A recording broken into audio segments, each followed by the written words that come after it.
Même en forêt, vaccinez-vous, montrez votre QR code, même pour un café. Les dirigeants européens n'ont reculé devant aucune attaque contre les libertés au prétexte de la lutte contre le Covid-19. 2 ans plus tard, le virus est toujours là et les premières conclusions, elles, sont accablantes. Car même si une partie des informations auxquelles la population devrait avoir accès sont classées secret défense en France, des évidences sautent aux yeux. La brutalité des mesures prises par l'exécutif a uniquement permis de faire reculer les libertés et non la maladie. La mise en place du pass sanitaire début août en France, dont même le nom est usurpé puisqu'il s'agit ni plus ni moins d'un pass vaccinal, montre son inefficacité chaque jour sur le plan sanitaire.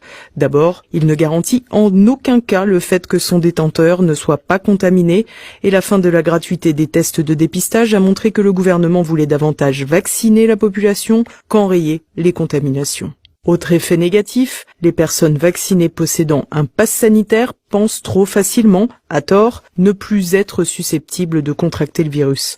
Un raccourci que le pouvoir induit en n'invalidant pas les passes sanitaires des vaccinés quand ceux-ci découvrent leur positivité. Les contaminations de vaccinés montent alors en flèche, et si cela peut s'expliquer en partie par la proportion de plus en plus importante de personnes vaccinées, il n'en reste pas moins que ce résultat montre le mensonge sur lequel a reposé le début de la campagne vaccinale. En effet, les produits appelés vaccins n'empêchent pas les contaminations, un comble, et c'est pourtant le contraire de ce que les politiques avaient initialement vendu en s'appuyant sur les rapports des firmes pharmaceutiques elles-mêmes.